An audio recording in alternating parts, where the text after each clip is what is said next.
காங்கிரஸுடைய வேட்பாளர் யாரு? என்ன இதுவரைக்கும் செய்திருக்கிறாரு? கடந்த முறை குடுத்த வாக்குறுதி என்ன? அந்த வாக்குறுதியில எந்த அளவுக்கு அவர்கள் நிறைவேற்றி இருக்கிறதா நீங்க கவனிக்கிறீங்க? வாக்குறுதிகள், மேனிஃபெஸ்டோ அப்படிங்கிற மாதிரி ஒரு டிஃபால்ட் ஸ்ட்ரக்சருக்குள்ள தான் போறாங்களே தவிர, அடிப்படையா மக்களுக்கு இது தேவையா இல்லையா அப்படிங்கிறதுல இருந்து யோசிச்சு பார்த்தோம் அப்படின்னா, நாம் தமிழர் முன்வைக்கக்கூடிய மேனிஃபெஸ்டோ தான் உண்மையாவே மக்களுக்கான அரசியலை முன்னெடுக்கும் ஒரு மேனிஃபெஸ்டோவா நான் பாக்குறேன். இல்ல இப்ப நீங்க மக்கள் மத்தியில போறப்ப, இதுவரைக்கும் கடந்த ஒரு வாரமா நீங்க மக்கள் மத்தியில இருக்காங்க. அந்த மக்களுடைய எதிர்பார்ப்பு உங்ககிட்ட கலந்துகிட்ட விஷயம் என்னவா இருக்குது? என்ன சொல்ல வராங்க? மக்களுக்கு ஒரு மாற்றம் தேவைப்படுது.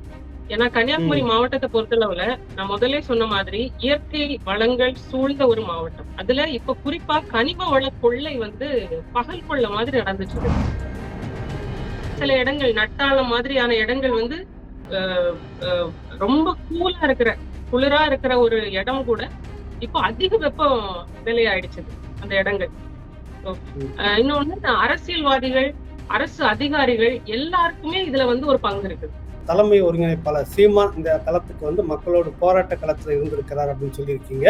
இதற்கு பிறகும் கூட இந்த கனிம வள கொள்ளை அங்க தடுக்கப்பட முடியலன்றதுக்கான காரணம் என்னவா இருக்கும்னு நினைக்கிறீங்க? சிம்பிளா சொல்ல போனோம்னா இது நம்மளுக்கான அரசே கிடையாது. நம்ம ஓட்டு போட்டு தேர்ந்தெடுக்கிற அரசியல்வாதிகள் ஓட்டுக்காக காசை கொடுத்து ஓட்டை வாங்கி அரசு அதிகாரத்துல போய் உட்கார்ந்து இருக்காங்களே தவிர மக்களுக்கான பணியையோ மக்களுக்கான அரசியலையோ அவங்க பண்ணல.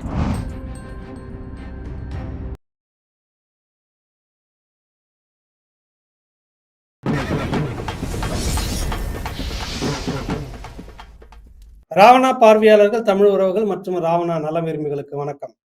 நாடாளுமன்ற தேர்தல் தொடங்கி இருக்கிற இந்த நேரத்துல நாம் தமிழர் கட்சியினுடைய ஒவ்வொரு நாடாளுமன்ற தொகுதி வேட்பாளரையும் நம்ம சந்திச்சு வந்துட்டு இருக்கிறோம். அந்த வகையில் இன்று கன்னியாகுமரி நாடாளுமன்ற தொகுதியினுடைய நாம் தமிழர் கட்சி வேட்பாளர் சகோதரி மரியா ஜெனிஃபர் அவர்களை சந்திக்க இருக்கிறோம். வணக்கம். வணக்கம் ஐயா. வணக்கம். தேர்தல் களத்துல உங்களை கவனிச்சுக்கிட்டு இருக்கிறோம். ரொம்ப வேகமா பிரச்சாரத்தை தொடங்கி இருக்கிறீங்க, பார்க்க முடியுது. முதல்ல அந்த தொகுதி, நாடாளுமன்ற தொகுதியை பத்தி ஒரு முன்னோட்ட கருத்தை உங்ககிட்ட தெரிஞ்சுக்கலாங்களா? கடந்த முறை அது யாருகிட்ட இருந்தது? இந்த 5 ஆண்டுகளாக அங்க பொதுவா என்ன நடந்துகிட்டு இருந்தது? இந்த மாதிரியான விடயங்களை ஒரு முன்னோட்டமாக தெரிஞ்சுக்கலாங்களா? ஆமா. கன்னியாகுமரி நாடாளுமன்ற தொகுதி 6 சட்டமன்ற தொகுதிக்கு உட்பட்ட ஒரு நாடாளுமன்ற தொகுதி. கன்னியாகுமரி, நாகர்கோயில், குளச்சல், கிள்ளியூர், விளவங்கோடு, பத்மநாபபுரம் உள்ளடக்கிய 6 சட்டமன்ற தொகுதிகளை உடையதுதான் ஒரு நாடாளுமன்ற தொகுதி. கடந்த தேர்தல்ல காங்கிரஸ் ஜெயிச்சு எம்பியா காங்கிரஸ் இருக்கிற தான் வெற்றி பெற்ற கட்சி. கடந்த 5 ஆண்டுகளா அவங்கதான் இருக்கிறாங்க. இதுதான் முன்னோட்டமா சொல்லணும்னா இதுதான் நாடாளுமன்றத்துடைய ஒரு முன்னோட்டம். யார் அவர்? காங்கிரசுடைய வேட்பாளர் யாரு? என்ன இதுவரைக்கும் செய்திருக்கிறாரு? கடந்த முறை கொடுத்த வாக்குறுதி என்ன? அந்த வாக்குறுதியில எந்த அளவுக்கு அவர்கள் நிறைவேற்றி இருக்கிறதா நீங்க கவனிக்கிறீங்க? அதாவது நம்ம இப்படி ஆரம்பிக்கலாங்களா ஐயா? அதாவது கன்னியாகுமரி மாவட்டம் அப்படிங்கறத எடுத்துக்கிட்டீங்க அப்படின்னா 5 திணைகள்ல 4 திணைகள் உள்ளடக்கிய ஒரு மாவட்டம் தான் எங்களுடைய கன்னியாகுமரி மாவட்டம். குறிஞ்சி, முல்லை, மருதம், நெய்தல் ஆகிய 4 திணைகளை உள்ளடக்கிய ஒரு செழிப்பான மாவட்டம் கன்னியாகுமரி மாவட்டம். கன்னியாகுமரி மாவட்டத்துல ஒரு பெர் கேபிட்டா இன்கம், தனிநபர் வருமானம், அப்புறம் ஹியூமன் டெவலப்மெண்ட் இண்டெக்ஸ், இது ரெண்டுமே கன்னியாகுமரி மாவட்டம் முதன்மையாக இருக்கக்கூடிய ஒரு மாவட்டம். இது ஒண்ணு. இன்னொன்னு, கன்னியாகுமரி மாவட்டத்தை பொறுத்தளவுல எல்லா தரப்பான கன்னியாகுமரி மாவட்ட ஆள்களுக்குமே ஒரு இமோஷனல் கனெக்ட் இருக்கும். மாவட்டத்துடைய இமோஷனல் கனெக்ட் ரொம்ப அதிகமா இருக்கும். அதாவது கல்வியா இருக்கட்டும், இல்லாட்டி உணவா இருக்கட்டும், இல்லாட்டி கலாச்சாரமா இருக்கட்டும், இல்லாட்டி பண்பாடு, எங்களுடைய மண் சார்ந்த வளங்கள், அதுல ரொம்ப இமோஷனலா கனெக்ட் ஆவாங்க. உணர்வு ரீதியா ரொம்ப கனெக்ட் ஆவாங்க. இது ஒண்ணு. இன்னொன்னு, நான் சொன்ன மாதிரி இந்த ஒரு நிறைய வாக்குறுதிகள் குடுத்துடுறாங்க அரசியல்வாதிகள். இப்ப நானும் இந்த மாவட்டத்துக்காரி. அதனால எனக்கும் தெரியும் பல ஆண்டுகளா இந்த அரசியல் வாதிகள் என்ன மாதிரியான வாக்குறுதிகள் குடுக்குறாங்க அப்படிங்கிறது. இப்போ போன வருடம் பாத்தீங்கன்னா நாம ஹெலிகாப்டர் தளம் கொண்டு வருவோம் அப்படிங்கிற ஒரு இது. தென்னை, ரப்பர் சார்ந்த இதுக்கு அதுக்கான வாழ்வியல் சார்ந்த தொழில்நுட்பம் இல்லாட்டி தொழிற்சாலைகள் கொண்டு வருவோம் இப்படிங்கிற மாதிரியான ஒரு ஒரு என்ன சொல்றது? ஒரு நெறைய வாக்குறுதிகள் இருக்கும். இது வந்து மாவட்டத்துக்கான அ இப்ப கள நிலவரத்துல பார்த்தீங்கன்னா, இதெல்லாம் மாவட்டத்துக்கான தேவையா? இல்லையா? அப்படிங்கிறதே ஒரு பெரிய கேள்விக்குறி. உங்களுக்கு ம். புரியுதா? அதாவது ஜஸ்ட் வந்து ஒரு ஐசிங் ஆன் த கேக் மாதிரி. சரி எலக்ஷன் வருது. எலக்ஷன்னாலே வந்து வாக்குறுதிகள், மேனிஃபெஸ்டோ அரசியல் அப்படிங்கிறதே வந்து மக்களுக்கான அரசியல். அப்போ ஒரு ம். மேனிஃபெஸ்டோ தயாரிக்கிறோம். அப்போ அந்த தேர்தல் அறிக்கையில வந்து மக்களுக்கு தேவையான விடயங்கள உட்படுத்தின ஒரு அறிக்கையா இருந்தால் மட்டுமே, அது வலுவான ஒரு அறிக்கையா இருக்கும். சும்மா ம். ஒரு தேர்தல் வருது, அறிக்கைய போடணும் அப்படிங்கிற மாதிரியான ஒரு அறிக்கைய நாம் தமிழர் வந்து இந்த வாட்டி கன்னியாகுமரி மாவட்டத்துல போடல. சோ அதனால நான் ம். பழையது எப்படி இருந்தது, நம்ம இப்போ எப்படி இருக்க போறோம் அப்படிங்கிறத தாண்டி, நம்ம புதுசா என்ன பண்ண போறோம்? மக்கள் அரசியல்ல என்ன செய்ய போறோம்? அதுதான் நம்ம முன்வைக்கிற ம். மேனிஃபெஸ்டோ அறிக்கை. சரி. இல்ல. இப்ப வந்து ஒரு விடயம் தெளிவு வேணும். கடந்த முறை இருந்த நாடாளுமன்ற வேட்பாளர் யார் உங்க தொகுதியில? அவர் என்ன இதுவரைக்கும் செய்திருக்கிறார் அப்படின்னு நீங்க கணிச்ச வரைக்கும், உங்களுக்கு தெரிஞ்ச வரைக்கும் என்ன எடுத்திருக்கீங்க? எனக்கு தெரிஞ்சு அந்த மாரி எதுவுமே நடக்கலையே. இல்ல வேட்பாளர் யார்? பேரு என்ன அவர் பேரு? காங்கிரஸ் கட்சியில. அவருடைய பேரா? போன ம். வேட்பாளர் பேர் விஜய் வசந்த். அவர் தான் எங்களுடைய ம். தொகுதியோட என்ன என்ன செய்திருக்கிறார் இதுவரைக்கும்? நீங்க என்ன அந்த தொகுதிக்குள்ள இருந்து என்ன பார்த்திருக்கீங்க செய்தது? அப்படி அவங்க சொன்ன எதுவுமே செய்யல. ம். அதுல நிதர்சனமான உண்மை வந்து அதுதான். ம். அதாவது சின்ன சின்ன விஷயங்கள் வந்து அங்க இங்க செஞ்சிருக்கலாம். ஆனா அவங்க மேனிஃபெஸ்டோல குடுத்தது ஒண்ணு இருக்கும் இல்லைங்களா? அதாவது ஒரு சுற்றுலா ம். பூங்காவா ஆக்குவோம், ஒரு ஐடி பார்க் கொண்டு வருவோம், ஹெலிகாப்டர் தளம் கொண்டு வருவோம். ம். மக்களுடைய வாழ்வாதாரத்துக்கான தேவைகள் எல்லாத்தையும் நாங்க வந்து செய்வோம். தொழிற்சாலைகள் பண்ணுவோம். தென்னை, வாழை, பூக்கள் சார்ந்த தொழிற்சாலைகள் பண்ணுவோம். இது எதுவுமே வந்து அவங்க பண்ணல. அப்புறம் ம். ஹார்பர் ப்ராஜெக்ட் கொண்டு வருவோம். இந்த மாரி நெறைய விஷயங்கள் அதுல சொல்லப்பட்டிருந்துச்சு. அது எதுவுமே அவங்க வந்து பண்ணல. இல்ல இப்ப நீங்க மக்கள் மத்தியில போறப்ப, இதுவரைக்கும் கடந்த 1 வாரமா நீங்க வந்து மக்கள் மத்தியில இருக்காங்க. அந்த மக்களுடைய எதிர்பார்ப்பு உங்ககிட்ட கலந்துகிட்ட விஷயம் என்னவா இருக்குது? என்ன சொல்ல வராங்க? மக்களுக்கு வந்து ஒரு மாற்றம் தேவைப்படுது. ஏன்னா கன்னியாகுமரி ம். மாவட்டத்த பொறுத்தளவுல, நான் முதல்லயே சொன்ன மாதிரி இயற்கை வளங்கள் சூழ்ந்த ஒரு மாவட்டம். அதுல இப்ப குறிப்பா கனிம வள கொள்ளை வந்து பகல் கொள்ள மாதிரி நடந்துட்டு இருக்குது. கிட்டத்தட்ட ம். ஒரு இப்ப டெய்லி நீங்க வந்து ஒரு ரோட்ல போனீங்கன்னா, ஒரு டாரஸ் லாரிகள் வந்து அவ்வளவு வேகமாவும், அவ்வளவு ஃபுல்லி லோடடாவும் பக்கத்து மாநிலத்துக்கு மலைகளை அறுத்து கொண்டு போறாங்க. இது வந்து நம்ம ம். கண்கூடா நம்ம முன்னாடி பார்க்கக்கூடிய ஒரு விஷயம். கிட்டத்தட்ட ம். 39 ஆக்சிடென்ட்ஸ் விபத்துகள் வந்து ரோட்ல நேத்து நேத்து கூட ஒரு விபத்து குழித்துறைங்கிற இடத்துல நடந்து, அதுல ஒரு 65 வயது மதிக்கத்தக்க ஒரு நபர் வந்து அந்த இடத்திலேயே இறந்துட்டாங்க. ம். அப்போ அதாவது விபத்தெல்லாம் வந்து சர்வசாதாரணமா ஆயிடுச்சு. ஒரு ஒரு ஒரு குறுகிய லெங்த் இருக்க விட்த் இருக்கிற ரோட்ல அவ்ளோ பெரிய டாரஸ் லாரிகள் ஃபுல்லா லோட் ஆகி போம்போது உண்மையாவே ஒரு பெரிய அச்சுறுத்தலுக்குள்ளாகி இருக்கிறாங்க நம்ம மாவட்டத்தின் மக்கள். இது ஒண்ணு. இது ம். அ பிரைமரி ஆக்சிடென்ட்ஸ். மேஜர்லி பார்த்தீங்கன்னா, கிட்டத்தட்ட 6 மலைகள் இப்ப கிட்டத்தட்ட ஃபுல்லாவே வெட்டியாச்சு. இன்னும் அந்த கொஞ்ச மலைகள் நாள்ல எல்லாம் அந்த மலைகள் குறிப்பாக எந்தெந்த இடத்துல தொகுதிக்குள்ள இருக்குது? அங்க எங்கிருந்து எங்க போகுது? என்ற விவரங்கள சொல்ல முடியுங்களா? பத்மநாபபுரம், விளவங்கோடு ம். தான் நம்மளுடைய மலைகள் இருக்கிற இது. மேற்கு தொடர்ச்சி ம். மலை. இதுதான் ம். நம்மளுடைய மேற்கு தொடர்ச்சி மலை தான் நம்ம கன்னியாகுமரி மாவட்டத்துல எண்ட் ஆகுது மேற்கு தொடர்ச்சி மலை. ம். இது கிட்டத்தட்ட நெறைய மலைகள் வந்து வெட்டப்படுது. அ அதனால உள்ள விபத்துக்கள், இன்னொன்னு இயற்கை அழிவு. நம்மளுடைய மாவட்டத்துல இந்த லாஸ்ட் 2 நாளுமே வந்து ஹிஸ்டாரிக்கலி 2 டிகிரி அதிகமாயிடுச்சு வெப்பநிலை. குறிப்பா சில ம். இடங்கள் நட்டாலம் மாதிரியான இடங்கள் வந்து அ அ ரொம்ப கூலா இருக்கிற, குளிரா இருக்கிற ஒரு இடம் கூட இப்போ அதிக வெப்பம் நிலை ஆயிடுச்சுது அந்த இடங்கள். ஓ. ம். இன்னொன்னு அரசியல்வாதிகள், அரசு அதிகாரிகள் எல்லாருக்குமே இதுல வந்து ஒரு பங்கு இருக்குது. இப்போ ம். மக்கள் போராட்டங்கள் பண்றோம். நாம் தமிழர் கட்சி 29 அடுக்கு போராட்டங்கள் நடத்தியிருக்குது. சீமான் அண்ணன் ம். 4 முறை வந்து மாவட்டத்தில இது சார்ந்து போராட்டங்கள் பண்ணியிருக்கிறோம். இவ்ளோ பண்ணியும் கூட அ அந்த அதிகாரிகள்னால அத தடுக்க முடியல. அப்போ இது ம். யாருக்கான அரசியல்? அப்படிங்கிற ஒரு கேள்வி வருது மக்கள்கிட்ட.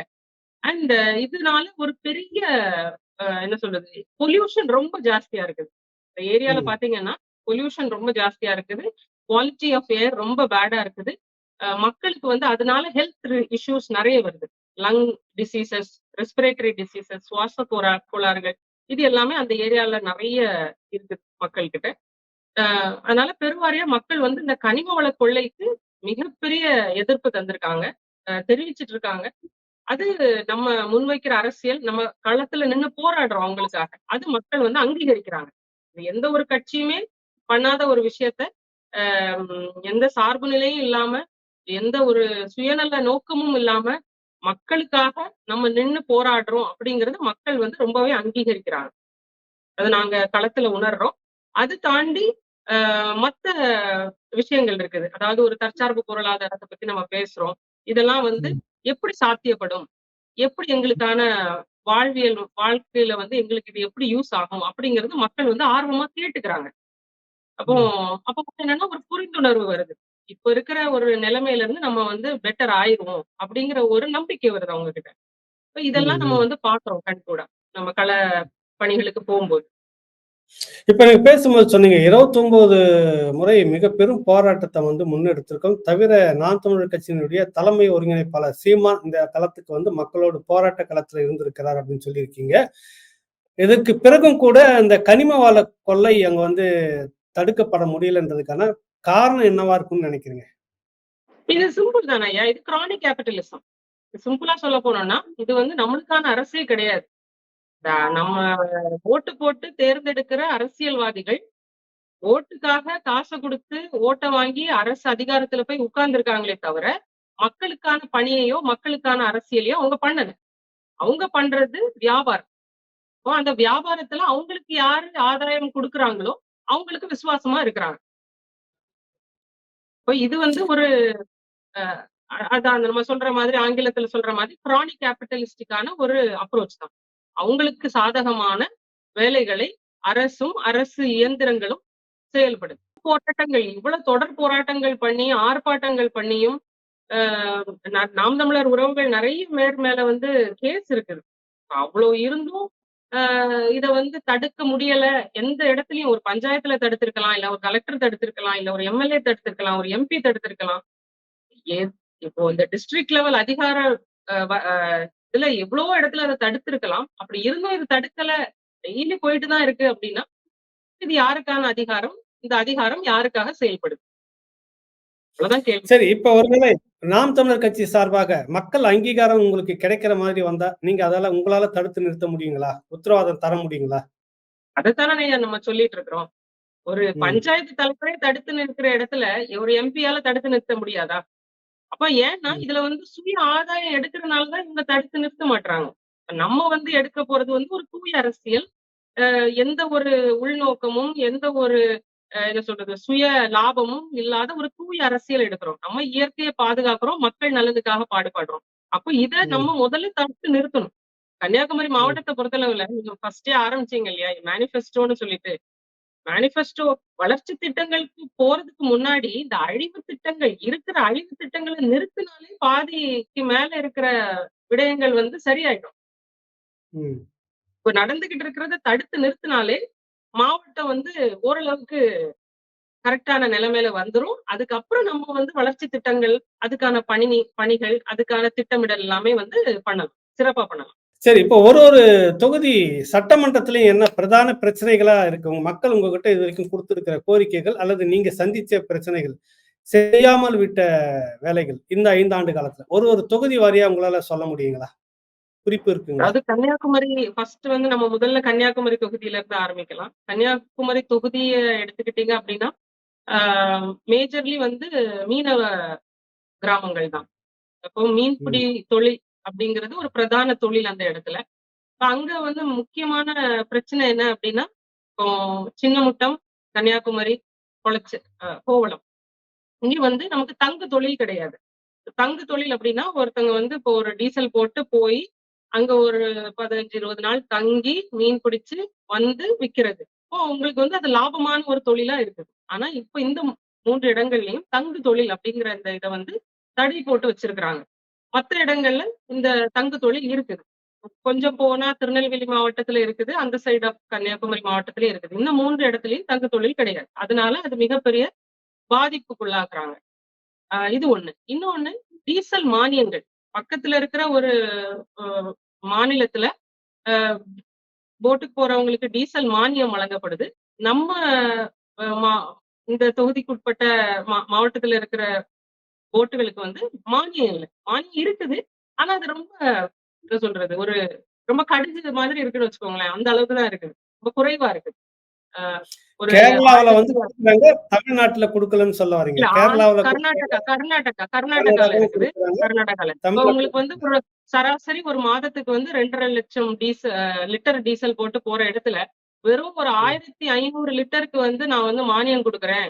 அதுவும் ரூ. 20 மானியம் குடுக்குறேன் லிட்டருக்கு அப்டின்னா, இது என்ன மாதிரியான ஒரு மானியம்? அப்டின்னு ஒண்ணு இருக்கு ம். இல்லைங்களா? ம். 2,50,000 ம். லிட்டர் நான் போட்டு போறேன். அதுல வெறும் ம். 1,500 குடுக்குறேன். அதுவும் வந்து 60 அடி போட்டுக்கு குடுப்பேன். 60 அடிக்கு மேல இருக்கிற போட்டுகளுக்கு கிடையாது. இந்த மாரி ம். 60 அடி போட்டுகளுக்கு வந்து இது குடுக்குறாங்க. ஆர்சி புக் இருக்குது. 60 அடிக்கு மேல இருக்கிற போட்டுகளுக்கு வந்து இபாடா அப்படிங்கிற அந்த ஒரு டாக்குமெண்ட் மட்டும் தான் இருக்குதே தவிர, அது வேற அத தாண்டி வேற எந்த அங்கீகரிக்கப்பட்ட டாக்குமெண்ட்ஸும் இல்ல. இன்சூரன்ஸ் ம். காப்பீடு கிடையாது ம்.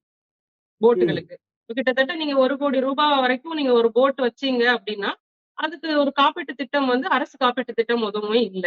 அப்போ அவங்களுக்கு வந்து ம். அது எல்லாமே ஒரு ரிஸ்க் இல்லையா? இத தாண்டி வந்து அவங்களோட வாழ்க்கை முறையில நீங்க பார்த்தீங்க அப்படின்னா, வெறும் ம். ரா மெட்டீரியல் அதாவது மீன் பிடிச்சுட்டு வர்றாங்க. மீன விக்கிறாங்க. அதோட அவங்களுடைய வேல்யூ செயின் வந்து அங்க ஸ்டாப் ஆகுது. அத தாண்டி ஒரு இண்டஸ்ட்ரி இப்போ இந்த லாஸ்ட் ஒரு 3 மாசமா வந்து எந்த விதமான தொழிலுமே கிடையாது. நம்ம கன்னியாகுமரி மாவட்டத்துல தொழில் போறதில்ல மக்கள். காத்து வேற வேற பிரச்சனைகள்னால போகல. அப்போ இந்த 3 மாசம் அவங்க குடும்பத்துக்கான நிலைமை, அவங்க என்ன பண்ணுவாங்க? அவங்க ம். வாழ்வாதாரம் ஒரு கேள்விக்குறியா இருக்குல்ல. அப்ப இதே ம். இது நமக்கான ஒரு இண்டஸ்ட்ரி இருந்துச்சு அப்டின்னா, ஒரு தொழிற்சாலை, ஒரு ஃபிஷரீஸ் தொழிற்சாலை இருந்துச்சு அப்டின்னா, அது சார்ந்த தொழில்கள் நடக்கும். வலை, அ ஃபிஷ் ப்ராடக்ட்ஸ் நடக்கும். அதாவது ஃபிஷ் பிக்கிள்ஸ் பண்ணலாம், சிப்ஸ் பண்ணலாம், கிராக்கர்ஸ் பண்ணலாம், கேன்டு ஃபுட்ஸ் பண்ணலாம். இப்படி நெறைய விதமான ப்ராடக்ட்ஸ் நம்ம மாவட்டத்துல டெவலப் பண்ணோம் அப்படின்னா, அது எப்படி ம். வியாபாரம் பண்ணலாம் அப்படிங்கிறது அடுத்த லெவலுக்கு நம்ம யோசிக்கலாம். இப்ப என்னன்னா வெறும் ம். மீன பிடிச்சு மட்டும் குடுத்துடுறாங்க. அப்புறம் அடுத்த வாட்டி எப்ப மீன் பிடிக்க போவோமோ அப்பதான் அவங்களுக்கான தொழில். அது வந்து வீடுகளுடைய நிலைமைய ரொம்ப பாதிக்குது. அது தாண்டி கல்வி. கல்வியில பார்த்தீங்கன்னா, இப்போ வந்து ஒரு ரிசர்வேஷன்ல ஒரு கேட்டகரில இருக்கிறாங்க மீனவ மக்கள். ஆனா, ம். இத நாங்க வந்து திருப்பி மறுபரிசீலிக்கணும் அப்படின்னு நாங்க நெனைக்கிறோம். ஏன்னா, அவங்களுக்கான அதிகப்படியான ரிசர்வேஷன்ஸ்க்கான வாய்ப்பு இருந்துச்சு அப்படின்னா, இன்னும் மக்கள் வந்து ப பிள்ளைங்க வந்து அரசு பணிகள்லயும் போறதுக்கான வாய்ப்பு இருக்கு. அது அது சார்ந்த படிப்புகள படிக்கிறதுக்கு வாய்ப்பு இருக்கு. அப்போ வந்து ஒரு சமுதாயம் வந்து இன்னும் முன்னேறும். அரசு பணிகள்ல நெறைய இடங்கள்ல நம்ம மீனவ அ பிள்ளைங்க வந்து வரணும் அப்படிங்கிறது ஒரு எண்ணமா இருக்கு. இதெல்லாம் வந்து நம்ம ம். இந்த கன்னியாகுமரி சார்ந்த பிரச்சனைகள். அ இத நம்ம முன்வைக்கணும். மக்கள் ம். சொல்றாங்க. இத நம்ம எடுத்திருக்கோம். அத நம்ம வந்து எடுத்து அடுத்த கட்டத்துக்கான தீர்வு நோக்கி நாங்க நகருவோம்.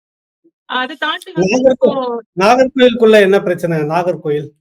ஆமா நாகர்கோயிலும் ஒரு சார்ந்த ஒரு கன்னியாகுமரி டிஸ்ட்ரிக்ட் கன்னியாகுமரி தொகுதிக்குள்ளேயும் சேர்த்து சொல்லணும் அப்டின்னா, வயலும் வயல் சார்ந்த இடமும் வந்து பிரதானமா ம். நாகர்கோயில். நாகர்கோயில் வந்து ஒரு கேப்பிட்டல் டிஸ்ட்ரிக்ட் ம். கேப்பிட்டல் வந்து நாகர்கோயில். ஸோ அங்க வந்து பார்த்தீங்கன்னா, ரோட்ஸு, அ ரோடுகள் இது இன்ஃப்ராஸ்ட்ரக்சர் ப்ராப்ளம்ஸ் தான் அங்க கொஞ்சம் ஜாஸ்தி இருக்கும். பாதாள சாக்கடைகள் இல்லாம, சாக்கடைகள் வெளில வர்றது, சானிடேஷன் ப்ராப்ளம்ஸ் நெறைய இருக்குது நாகர்கோயிலுக்குள்ள. ரோடு நெரிசல். இப்ப அதெல்லாத்தையும் நம்ம வந்து இன்னும் கொஞ்சம் பெட்டரா பண்ணலாம். அப்படிங்கிற வந்து ஒரு இது இருக்குது. ஆ அக்ரிகல்ச்சர். அக்ரிகல்ச்சர்ல நீங்க பார்த்தீங்க அப்படின்னா, இப்போ ம். விவசாயம்ங்கிறது நீங்க நாகர்கோயில்ல எந்த இடத்துக்கு போனாலும் விவசாய நிலங்கள் வந்து பிளாட்டா போட்டு அ விக்கிற மாதிரியான ஒரு சூழ்நிலை தான் இருக்குது. இப்ப இத வந்து நம்ம ம். வந்து விவசாயம் சார்ந்த ஒரு இண்டஸ்ட்ரிய டெவலப் பண்ணோம் அப்டின்னா, அதுவும் வந்து டெவலப் ஆகும். அது சார்ந்த ஐடி, ஐடி தொழில்கள் எல்லாமே டெவலப் ஆகும். அப்ப அது எல்லாத்தையும் நம்ம பார்க்குறோம் அந்த இடத்துல. அ ம். குளச்சலும் பிரிட்டி மச் வந்து மீனவ அ குடும்பங்கள் நெறைய இருக்கிற அ ஒரு பகுதி. இப்ப இங்க ம். இருக்கிற அதே இதுதான் அங்கேயும் இருக்குது. இன்னொன்னு அங்க வந்து இப்போ நம்ம அந்த கோஸ்டல் ஏரியால ஒரு மிகப்பெரிய ப்ராப்ளமா இருக்கிறது வந்து தேங்காப்பட்டினத்துல இருக்கிற ஒரு தூண்டில் பாலம். இந்த ம். பாலம் ம். வந்து ம். போட்டுருக்காங்க. ஆனா அது வந்து ப்ராப்பரா போடல. அது ஒரு டிசைன் ஃபால்ட் இருக்குது. அதனால நெறைய ஆக்சிடென்ட்ஸ் நடந்துட்டு இருக்குது. அத இன்னும் யாருமே சரி பண்ணல. அது ம். இப்ப அது ஒரு ப்ராஜெக்ட் என்னால புரிஞ்சுக்க முடியுது. அதாவது ஒரு ப்ராஜெக்ட்டோட ஃபண்ட்ஸ்ல அந்த பட்ஜெட்ல அந்த ப்ராஜெக்ட்ட கம்ப்ளீட் பண்ணிட்டாங்க. அதாவது டிசைன் எரர் ம். பிரச்சனை இருக்குது. ஆனா அது திருப்பி அந்த ஒரு எம்பியோ, எம்எல்ஏயோ அது யாராவது அந்த அதிகாரத்துல இருக்கிறவங்க அந்த பிரச்சனைய கொண்டு போய் அதுக்கான புதிய பட்ஜெட் அலோகேட் பண்ணி அத சரி செஞ்சு குடுத்தாங்க அப்படின்னா, அது மக்களுக்கு பயனுள்ளதா இருக்கும். அது நடக்கல. பலமுறை அவங்க சொல்லியிருக்கிறாங்க. வந்து பார்த்துட்டும் எதுவுமே நடக்கல அப்படிங்கிற மாதிரியான ஒரு குறை தான் அந்த இடத்துல இருக்கு. அ அப்புறம் வந்து பார்த்தீங்கன்னா, கிள்ளியூர், வெள்ளங்கோடு, பத்மநாபபுரம் இது உள்ளடக்கிய இது பார்த்தீங்கன்னா, கிட்டத்தட்ட ஒரு 5,00,000 பேர் வந்து ரப்பர் அ மூலமா தான் அவங்களுடைய வாழ்வியல் வந்து அந்த ரப்பர் சார்ந்து இருக்குது. ஒரு ம். ஒரு அப்புறம் வந்து தென்னை பார்த்தீங்கன்னா, ஒரு 24 ஹெக்டேர் அ ம். பரப்பளவுல தென்னை இருக்குது நம்ம மாவட்டத்துல. ம். ஆமா. அதே மாதிரி ஒரு 6,000 ஹெக்டேர் அளவுக்கான அளவுல வந்து வாழை இருக்குது. இப்ப தென்னை, ம். வாழை, ரப்பர் வந்து பிரதானமா இருக்கிற ஒரு ஒரு ஒரு ஒரு ப்ராடக்ட். அது சார்ந்த இண்டஸ்ட்ரீஸ் எதுவுமே இல்ல. அ அதே நான் சொன்ன மாரி தான். மீனுக்கு சொன்ன அதே தான் தென்னைக்கும். ம். தென்னைய எடுக்கிறோம். அத அந்த தேங்காவ எடுத்து விக்கிறோம். அதுல வந்து நம்ம ஒரு அதுல சார்ந்த ஒரு தொழிற்சாலை பண்ணோம்னு வைங்களேன். இதெல்லாம் தான் ஒரு நம்ம மதிப்பு தற்சார்பு கூட்டிய பொருளாதாரம் மதிப்பு கூட்டிய தொழிற்சாலையாக உருவாக்குறதுக்கான திட்டத்தை ஆமா. எதுவும் முன்வைக்கலங்க இதுவரைக்கும். ம். முன்வைக்கல. ம். அது அரசும் பண்ணல. அதுக்கான என்ன சொல்றது? அதுக்கான ஒரு தளத்தையும் அவங்க உருவாக்கல. டிஸ்ட்ரிக்ட்ல. பேசுறாங்க. ஆனா எதுவுமே ம். செயல்படுத்தல. சரி, இப்ப நீங்க வந்து வேட்பாளரா வந்து இருக்கீங்க. மக்கள்கிட்ட இதுக்கான மாற்று திட்டங்கள், மாற்று தொழில் இதுலருந்து மதிப்பு கூட்டிய அளவுக்கு கிட்டத்தட்ட இளைஞர்களுக்கு வந்து அதிகம் படித்தவர்கள் இருக்கக்கூடிய மாவட்டம் நீங்க இருக்கக்கூடிய பகுதி. வேலை வாய்ப்புகளுக்கான உத்தரவாதம் வந்து வேணும். தொழிற்சாலைகள் நெறைய வந்து தொழிற்சாலைகள் வந்து பார்த்தீங்கன்னா, நீங்க வர்றது மதுரை வரணும் அல்லது உங்களுக்கு வந்து அந்த பக்கம் கேரளா போகணும், இல்ல சென்னைய நோக்கி வரணும். இப்ப அந்த இடத்துக்குள்ளாகவே ந கணினி உள்ளிட்ட நவீன தொழிற்சாலைகள் கொண்டு வரதுக்கான, அந்த இளைஞர்களுக்கான வேலைவாய்ப்பு. இப்படி பல திட்டங்கள் வந்து இருக்குது இந்த தொகுதிக்குள்ள நீண்ட நெடிய காலமாக. நீங்க மாற்று திட்டமாக என்ன கொண்டு வருவீங்கன்னு மக்களுக்கு உத்தரவாதம் தர்றீங்க? இப்போ இந்த தற்சார்பு பொருளாதாரம் அப்படின்னு நம்ம பேசுறோம் இல்லையா? ம், அதாவது ம், சிம்பிளா ம், சொல்லப்போனா, இப்ப மெயினா அ மீன், தென்னை, வாழை, ரப்பர், ம், தேன். ம், தேன் வந்து கிட்டத்தட்ட ஒரு 500 கிராமங்கள் வந்து தேன் நம்பி மட்டுமே வந்து இருக்கிறாங்க. இப்போ வந்து நம்மளுடைய ம், ப்ராடக்ட்ஸ்ல நெறைய ப்ராடக்ட்ஸ் வந்து ஜிஐ கேட்டகரிக்குள்ள வரப்பட்ட ப்ராடக்ட்ஸ். அ அந்த ம், மாதிரியான ஒரு கேட்டகரியில இருக்கிற ப்ராடக்ட்ஸ் இருக்கு. இப்ப இது ம். எல்லாமே வளங்களா இருக்குது. இயற்கை நமக்கு தந்திருக்கக்கூடிய வளங்களா இருக்குது. இத நம்ம எப்படி நமக்கு பயனுள்ளதான ஒரு பிசினஸா ஆக்கும் அப்படிங்கிறத நம்ம யோசிக்கிறோம். இப்போ ஒரு தென்னை இருக்கு அப்படின்னா, அந்த தென்னை சார்ந்த அ தொழிற்சாலை உருவாக்கணும். இப்ப இந்த தொழிற்சாலை எப்படி உருவாக்கலாம் அப்படின்னா, ஒரு பப்ளிக் பார்ட்னர்ஷிப். எல்லாமே வந்து கவர்மெண்ட்டே எடுத்து ஃபுல்லா நடத்துமான்னு முடியுமான்னா, அதுக்கான சாத்தியக்கூறுகள நம்ம வந்து ஆராய்ந்து பார்த்து அதையும் பண்ணுவோம். ஆனா, அதையும் தாண்டி அது கூடவே நம்ம வந்து பப்ளிக் பார்ட்னர்ஷிப்ன்னு சொல்லிட்டு, இப்ப நம்ம மாவட்டத்துல நான் சொன்னேன் இல்லையா? அதிக படித்த இளைஞர்கள் வெளிநாடுகள்லயும், வெளி மாநிலங்கள்லயுமே வேலை பார்க்குறாங்க. சம்பாதிக்கிறாங்க. இவங்க எல்லாரையுமே ஒரு கூட்டு சேர்த்து நம்ம வந்து ஒரு வென்ச்சர் கேபிட்டலிஸ்ட் அப்படிங்கிற ஒரு கான்செப்ட்ல நம்ம பூலிங் பண்ணலாம். அவங்க அந்த ப்ராஜெக்ட்ல இன்வெஸ்ட் பண்ணி, அது ஒரு இண்டஸ்ட்ரியா டெவலப் பண்ணலாம். டிஸ்ட்ரிக்ட் டெவலப்மென்ட் அப்படிங்கிற ஒரு கான்செப்ட்ல ஒரு இண்டஸ்ட்ரியா டெவலப் பண்ணி, ப்ராடக்ட்ஸ நம்ம வந்து தயாரிக்கலாம். எம்ப்ளாய்மென்ட்டும் நம்ம குடுக்கலாம். இதுல வந்து படித்த இளைஞர்களுக்கு மட்டும் இல்லாம, பெண்கள் நம்ம உண்மை அதாவது உண்மையாவே பெருமைப்படுற விஷயம் என்ன அப்படின்னா, கன்னியாகுமரி மாவட்டத்துல நீங்க எந்த வீட்டுக்குள்ள போனாலுமே, ஒரு பெண் அங்க இருக்கிறாங்க அப்படின்னா, மினிமம் ஒரு யுஜியாவது படிச்சிருப்பாங்க. யுஜி லெவலுக்கு படிச்சிருப்பாங்க. அது மினிமம் சொல்றேன். அதாவது ஸ்கூல் லெவல்ல எல்லாம் முடிக்க மாட்டாங்க. மினிமம் ஒரு பிஏ, ம், பிகாம், பிஇ, பிஎஸ்சியாவது ம். போட்டிருப்பாங்க. அந்த மாதிரி டிகிரி இருப்பாங்க. இப்பல்லாம் அத தாண்டி வந்து பிஹெச்டி லெவலுக்கும் போயாச்சு. நெறைய பெண்கள் வந்து வீட்ல வந்து பிஹெச்டி லெவலுக்கு படிச்சுட்டு இருக்கிறாங்க. ஆனா, அவங்களுக்கான வேலை வாய்ப்பு இந்த மாவட்டம் வந்து அதிகப்படுத்தி குடுக்கல.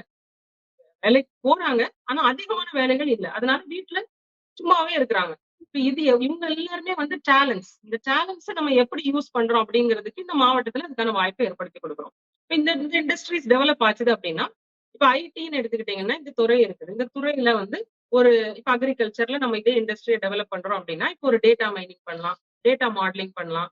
அதுக்கப்புறம் வந்து நீங்க வந்து சப்ளை செயின் ஆப்டிமைசேஷன் பண்ணலாம். இது சார்ந்த தொழில்நுட்பங்கள். இப்போ ஒரு ரோபோட்டிக்ஸ் பண்ணலாம். இல்ல பேக்கேஜிங் அண்ட் அ அந்த அந்த இண்டஸ்ட்ரி அதுக்குள்ள இருக்கிற என்னெல்லாம் ஐடி டெக்னாலஜி யூஸ் பண்ணலாம். இது எல்லாமே யூஸ் பண்ணும்போது, நம்ம மாவட்டத்துல படித்த இளைஞர்கள் வெளி மாநிலத்துக்கும், வெளிநாடுகளுக்கும் போய் வேலை செய்யாம, நம்ம மாவட்டத்திலேயே அவங்களுடைய திறமையும், அறிவையும் யூஸ் பண்ணி வேலை செய்வாங்க. அப்ப இன்னும் வந்து உளமாற வேலை செய்வாங்க. அதுதான் நம்ம எய்ம் பண்றோம். ஒரு ஒரு இண்டஸ்ட்ரியா டெவலப் பண்ணி, அந்த இண்டஸ்ட்ரியில எல்லாமே டெவலப் பண்ணணும். ஒரு ப்ராடக்ட் மட்டும் டெவலப் பண்ணாம, அது சார்ந்த டெக்னாலஜி. ஐடின்னா ஐடிய நம்ம அதுல யூஸ் பண்ணணும். அந்த டெக்னாலஜி எல்லாம் யூஸ் பண்ணி தான் ஒரு ஒரு இண்டஸ்ட்ரிய டெவலப் பண்ணி, அதுல ஒரு 5000, 10,000 பேருக்கு வேலை குடுக்குற மாதிரியான ஒரு திட்டத்த நம்ம உருவாக்கணும் அப்டின்னா, இந்த மாவட்டம் வந்து வேற லெவலுக்கு போயிரும். இப்போ இப்ப ஒரு அதுதான் நம்மளுடைய இளைஞர்களுக்கு 10,000 பேருக்கு மேற்பட்ட இளைஞர்களுக்கு வேலைவாய்ப்பு கொடுப்பதற்கான ஒரு திட்டத்தோட நீங்க களத்துல மக்கள சந்திக்கிறீங்க. சரிங்களா? நிச்சயம். நிச்சயமா. ம். மக்களுடைய எதிர்பார்ப்பு எப்படி இருக்குங்கம்மா? அதான் சொல்ற மாதிரி மக்கள் வந்து மாற்றத்த விரும்புறாங்க. இவங்க நம்ம ம். சுத்தி நடக்கிற விஷயங்கள் எல்லாமே வந்து அவங்களுக்கு தெளிவா தெரியுது. ஆ அ இவ்வளவு நாள் இதே கட்சிகளுக்கு தான் ஓட்டு போட்டிருக்கோம். ஓட்டு கேட்கும்போது வர்றாங்க. அதுக்கப்புறம் வர்றதே கிடையாது. எங்களால அவங்கள ம். சந்திக்கவும் முடியறதில்ல. அப்படிங்கிற ஒரு ம். குறை இருக்குது அவங்களுக்கு. ஓட்டுக்காக ம். வர்றாங்க. அதுக்கப்புறம் நம்மளோட பிரச்சனைகள்லாம் அவங்க நிக்கிறது இல்ல. ம். நீங்க மாவட்டத்துல வந்தாலுமே டெய்லி ஒரு போராட்டம் இருக்கும். கனிம வளம் சார்ந்து டெய்லி ஒரு போராட்டம். அந்த ம். போராட்டத்துல மக்கள் திரள் போராட்டமாவும் இருக்குது. நாம் தமிழர் கட்சி முன்னெடுக்கிற நெறைய போராட்டங்கள் இருக்குது. பட் இதுல எல்லாத்துலயுமே வந்து கூட நிக்கிறது வந்து மக்களோட நிக்கிறது நாம் தமிழர் கட்சி மட்டும் தான்.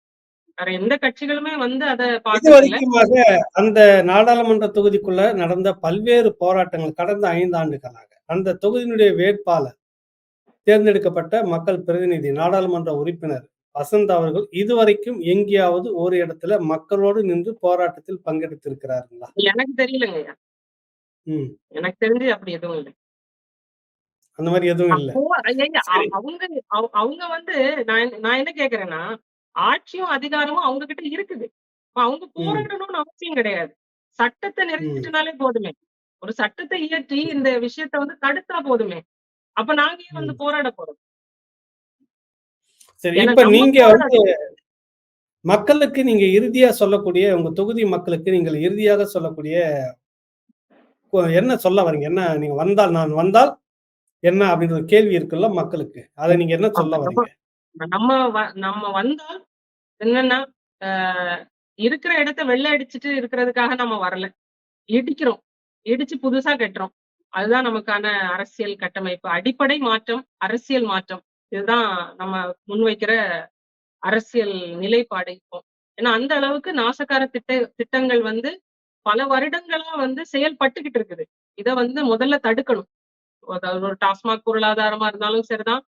அது கனிம வள கொள்ளையா இருந்தாலும் சரிதான். மக்கள் நலம் திட்டம் இல்லாத எல்லா அழிவு திட்டங்கள் எல்லாத்தையும் முதல்ல தடுக்கணும். இதுதான் ம், முதல் ம். ஸ்டெப். அதுக்கு அடுத்தது பார்த்தீங்கன்னா, விமன் எம்பவர்மென்ட். இப்போ 3 விதமா நம்ம பார்க்குறோம்யா. ஒரு குடும்பம் எடுத்துக்கிட்டீங்க அப்படின்னா, ஆண், பெண், குழந்தைகள். அந்த ஆண வந்து டாஸ்மாக் மூலமா ஒரு ஒரு மாய வலைக்குள்ள சிக்கி வச்சிருக்கிறாங்க. இந்த டாஸ்மாக்ல அவன் மது சார்ந்த அதுல வந்து அவரு அப்படி இருக்கிறாரு. பெண்கள் சுய உதவிக்குழு அப்படிங்கிற பேர்ல கிட்டத்தட்ட நிரந்தர கடனாளியா அவங்கள வந்து ஆக்கிடுறாங்க. இதனால அவங்களுக்கு ஒரு பெரிய மன உளைச்சல். ஒரு சாதாரண குடும்பத்துல இருக்கிற பெண், ஒரு சுயமரியாதையோட வாழ்ந்துட்டு இருந்த பெண்ண கடன வாங்க வச்சு, இன்னைக்கு வந்து மன உளைச்சலுக்குள்ள ஆக்குற அளவுக்கு ஆக்கிட்டாங்க, நம்ம மாவட்டத்துல. இது பெண்களுக்கு. குழந்தைங்கள வந்து நீங்க இன்னைக்கு பார்த்திருக்கீங்க புதுச்சேரியில நடந்த ஒரு விஷயத்த. 9 வயது சிறுமிய வந்து 20க்கும் வயதுக்கும் குறைந்த அ அ இளைஞர்கள் வந்து வன்புணர்வு செஞ்சு கொலை பண்ணியிருக்காங்க அப்டின்னா, இந்த மாதிரியான ஒரு மிருகத்தனமான மனநிலைமை, போதை அடிமையாக இருக்கிறனால தானே வருது. ஒரு ஒரு நார்மலான மைண்ட்ல இருக்கிறவனால இதெல்லாம் பண்ணவே முடியாதுல்ல. அப்ப அந்த ஒரு ம். கலாச்சாரத்த தான் இப்ப இந்த இளைஞர்கள் மத்தியில நடத்திக்கிட்டு இருக்காங்க. இந்த க இப்ப இருக்கிற ஆட்சியாளர்கள். இப்ப இது எல்லாமே வந்து ஒரு குடும்பத்தையே வந்து சீர்கெடுக்குது. இப்ப இத வந்து நம்ம முற்றிலுமாக அகற்றப் போறோம். டாஸ்மாகா இருக்கட்டும், அந்த குழுக்கள் இருக்கு அப்படின்னா, அது எப்படி அவங்களுக்கு பயனுள்ள குழுக்களா மாத்துறது? சுய உதவின்னா, அது சார்ந்து ஏதாவது பொருளாதார மேம்பாடு நடக்குதா? அதுங்கிறத நம்ம வந்து ஆய்வு செஞ்சு, அதுக்கான தீர்வுகள அவங்களுக்கு குடுக்குறோம். அதே மாதிரி மது, போதை சார்ந்த எல்லா விஷயங்களையும் நம்ம தடை பண்றோம். அப்போ ஒரு குடும்ப சூழல் வந்து நல்லா வரும்பொழுது, அது அடுத்த கட்ட சமூக சூழல் நல்லா வந்துரும். ஒரு குடும்பம் வந்து நல்லா வரும்போது, அடுத்தது சமூகத்துக்காக அவன் யோசிப்பான். இலவச கல்வி, தடையில்லா மின்சாரம், நல்ல குடிநீர், நமக்கு சார்ந்த அ சுற்றுப்புற சூழல், அதுக்கான சானிடேஷன் எப்படி இருக்குது? இது எல்லாத்தையும் அவனே பார்த்து, அதுக்கான விஷயங்கள அடுத்தது முன்னெடுப்போம். ம், இப்போ ம், இந்த ஒரு அரசியல் வயப்படுத்துதல்னு ஒண்ணு இருக்கு இல்லைங்களாயா? இது நாங்க பண்ணிக்கிட்டு இருக்கிறோம் மாவட்டத்துல. ஏன்னா, ஆஸ்க் ம், யுவர் வேட்பாளர் அப்படின்னு. உங்களுக்கு என்ன வேணுமோ அத கேளுங்க. வெறும் ம், எனக்கு நம்ம வேட்பாளர் சொல்றதுங்கிறது ஒண்ணு. எனக்கு என்ன வேணும்னு ஒண்ணு இருக்குல்ல. அத ம், நீங்க ம், கேளுங்க. இத கேட்டு ம், வாங்குங்க. இது உங்களோட உரிமை. வெறும் ம், ஓட்டு போட்டுட்டு அதுக்கப்புறம் அடுத்த 5 வருஷத்துக்காக ஓட்டு போடுறதுக்கு வெயிட் பண்றது இல்ல அரசியல். ம். இன்னைக்கு கேளுங்க நீங்க. உங்க வேட்பாளர்ட்ட கேளுங்க. உங்களுக்கு என்னென்ன தேவையோ அத கேளுங்க. கேட்டு வாங்குங்க. இது என்னோட உரிமை. அப்படிங்கிறது தான் நம்ம மக்கள் மத்தியில எடுத்துட்டு போறோம். சின்னதோ, பெருசோ. இந்த அரசு வந்து மக்களுக்கான அரசு. அதுக்கான முழு அதிகாரமும் மக்கள் கிட்ட இருக்கு அப்படிங்கிற ஒரு புரிதல தான் நம்ம அந்த மக்கள் கிட்ட ஏற்படுத்துறோம். இத நம்ம இது வந்து வந்து கண்டினியூஸா செஞ்சுட்டு இருக்கோம். தேர்தல் பிரச்சாரம் அல்ல. மக்கள் உங்களுக்கு என்ன வேணும்னு கேட்க வேண்டிய நேரம் நீங்க கேளுங்க அப்படின்னு பிரச்சாரம் பண்றீங்க. கரெக்ட்டுங்களா? நிச்சயமா அதுதான் அதுதான் பண்றோம். நல்லது. நிறைய தகவல்கள் வந்து பரிமாறிக்கிங்க. நம்ம அடுத்த கட்டமாக உங்களுடைய தொகுதிய பத்தி நேரம் வாய்க்கும்போது நம்ம பேசுவோம். நன்றி, வணக்கம். நன்றி. வணக்கம். ஒரு முக்கிய அறிவிப்பு. ஆய்வறிஞர் ஐயா மாசோ விக்டர் அவர்கள் ஏற்கனவே ஒரு 25 புத்தகங்கள் தமிழரின் தொன்மை குறித்து, வரலாறு குறித்து, பண்பாடு குறித்து, வாழ்வியல் குறித்து இப்படி பல்வேறு துறைகளில் ஆய்வு செய்து கொண்டு வந்த 25 புத்தகங்கள் ஒரு ஓராண்டு, 2 ஆண்டுகளுக்கு முன்பு ஜனவரி மாதம் வெளியிடப்பட்டது. இப்பொழுது அடுத்த ஓரிரு மாதங்களில் மேற்கொண்டு ஒரு 34 புத்தகங்கள், மொத்தம் 17,000 பக்கம். இந்த 34 புத்தகங்களையும் வெளியிடுவதற்கான ஏற்பாடுகள் விரைந்து நடந்து கொண்டிருக்கிறது. கிட்டத்தட்ட ஒரு 35, 40 லட்ச ரூபாய் தேவைப்படுது. அதில ஒரு 35 லட்ச ரூபாய் வரைக்கும் ஐயா ஏற்பாடு செய்துட்டாரு. இன்னும் ஒரு 5, 10 லட்சங்கள் மட்டும் குறைவாக இருக்கிறது. அது எவ்வளவு முடியுமோ அவ்வளவு விரைவாக திரட்டி குடுத்து புத்தகத்த வாங்கணும். அதுக்கான ஏற்பாடுல இருக்கிறாரு. அதை ஒட்டி ஒரு அறிவிப்பை வந்து மாசோ விக்டர் ஐயா அவர்கள் வந்து கொடுத்திருக்கிறார். என்னவென்றால், மொத்தம் 34 புத்தகங்கள் விற்பனை விலை வந்து ரூ. 15,000. நீங்கள் முன்கூட்டியே ஒரு ரூ. 10,000 கொடுத்து பதிவு செய்து விட்டீர்கள் என்றால், புத்தகம் வெளிவரும்போது உங்களுக்கு ரூ. 5,000 குறைந்த அந்த விலையில உங்களுக்கு அனுப்பி வைக்கப்படும். முன் வெளியீட்டு திட்டம் அப்படின்னு சொல்லிட்டு இருக்கிற பேர்ல ரூ. 10,000 இந்த வங்கி கணக்கு எல்லாம், விவரங்கள் எல்லாம் பக்கத்திலேயே இருக்கு. நீங்க பார்த்துக்குங்க. புலம்பெயர்ந்த தமிழ் உறவுகள், எல்லா நாட்டிலும் இருக்கக்கூடிய தமிழ் மக்கள், இந்த புத்தகங்கள் ஒவ்வொன்றும் வீட்டில் இருக்க வேண்டியது, வாசிக்க வேண்டியது மிகவும் அவசியம். அடுத்த தலைமுறை நமக்கான வரலாற்றை படித்து தெரிந்து கொள்ள வேண்டிய ஒரு முக்கியமான காலகட்டத்தில நம்ம இருக்கிறோம். மிக பெரும் வாழ்நாளை முழுக்க செலவு செய்து மிக பெரும் ஆய்வு நூலை வெளிக்கொண்டு வந்திருக்கின்றார். அது விரைவில் வெளிவர வேண்டும். ஒரு சிறு தொகையால் அது வந்து தொய்வாகவே இருக்கிறது. எனவே இந்த முன் வெளியீட்டு திட்டத்தை அறிவித்திருக்கிறார். உங்களால் எவ்வளவு எவ்வளவு முடியுமோ அவ்வளவு பேர் விரைந்து முன்தொகை அந்த வங்கி கணக்குக்கு கொடுத்துட்டு, அதுக்கான கீழே தொலைபேசி எண்ணும் இருக்கிறது. அதிலேயே அவருக்கு நீங்க தகவல குடுத்துட்டீங்கன்னாக்கா, அந்த முகவரிக்கு புத்தகங்கள் அனுப்பி வைக்கப்படும் அப்படின்னு சொல்லிட்டு ஐயா சொல்லியிருக்கிறாரு. ஏற்கனவே வெளியிட்டிருந்த 25 புத்தகங்கள் மொத்தம் 11,000 பக்கம் என்று நினைக்கின்றேன். கிட்டத்தட்ட அதில ஒரு 6,000க்கு மேல நம்ம தாண்டி இருக்கிறோம் இதுவரைக்கும். இவ்வளோ வேலைகளுக்கு மத்தியில அவ்வளோதான் படிக்க முடிஞ்சது. அவ்வளவு வியப்பான தகவல்கள் ஒவ்வொன்றும். இப்போ வர இருக்கக்கூடிய அந்த புத்தகங்கள் 17,000 பக்கங்களை கொண்ட அந்த புத்தகங்கள் வந்து ஒண்ணொண்ணும் ரொம்ப வியக்கத்தக்க ஆய்வுகளை கொண்ட அந்த புத்தகம். குறிப்பாக இந்த மார்க்ஸ் முல்லர்ன்னு சொல்லுவாங்கல்ல, இவங்க இந்த காட்வெல்ன்னு இப்போ சொல்லிட்டு இருக்கிறாங்கல்ல, எடுத்துட்டு வராங்கல்ல, திராவிடம். இதுக்கு எல்லாம் மறுப்பு சொல்லக்கூடிய புத்தகங்களும் இருக்குது. தமிழர்களுடைய தொன்மை வரலாறினுடைய அடுத்த கட்ட பாய்ச்சல் எந்த அளவுக்கு இருந்ததுன்னு, உலக தரத்தில் வந்திருக்கக்கூடிய எல்லா ஆய்வுகளையும் மேற்கோள் காட்டி எழுதப்பட்ட புத்தகம் அதுதான் அது. ஏதோ போற போக்குல எழுதுனதுலாம் கிடையாது. இதற்கு மறுப்பு எவராலும் சொல்ல முடியாது, சொல்லக்கூடாத வகையில் தான் இந்த பதிப்பு வெளிவருகிறது அப்படின்னு ஐயா சொல்லியிருக்கிறார் மாசு விக்டர் அவர். அவரோடு கைகோர்ப்போம். உலகம் முழுக்க இருக்கக்கூடிய எல்லோரும் உடனடியாக ஒரு தொகையை ரூ. 10,000 அனுப்பினீங்கன்னா உங்களுக்கு புத்தகம் வரும். மொத்தம் 34 புத்தகம். அதுக்கு முன்பாக ஒரு 25 புத்தகம். 2ம் சேர்ந்து நீங்கள் மொத்தமா வாங்கணும் அப்படின்னு சொன்னீங்கன்னாக்கா, 22,000 கொடுத்தா போதும். மொத்தம் 59 புத்தகங்கள் உங்களுக்கு வரும். அந்த வகையில நீங்க பணத்தை செலுத்தி வாங்க வசதி இருக்கிறவங்களும் வாங்கி வைக்கலாம் உள்ள. உங்களுடைய பகுதியில் இருக்கக்கூடிய நூல் நிலையங்களுக்கு நீங்க கொடுக்க விரும்பினீங்கன்னா கூட, மொத்தம் 59 புத்தகத்தையும் வாங்கணும்னா, ரூ. 22,000 அனுப்புனா போதும். இப்பொழுது வெளிவர இருக்கக்கூடிய 34 புத்தகங்களும் வேண்டும் என்பவர்கள் வெறும் 10,000 கொடுத்தால் போதும் என்ற கோரிக்கையை வைத்திருக்கின்றார். எனவே பக்கத்துல இருக்கக்கூடிய அந்த வங்கி தொடர்பு எண்ணை எடுத்துக்கிட்டு, நீங்க உடனடியா அதற்கான வேலைய தொடங்கினால் நன்றாக இருக்கும் என்று கேட்டுக்கொள்கிறேன். நன்றி, வணக்கம்.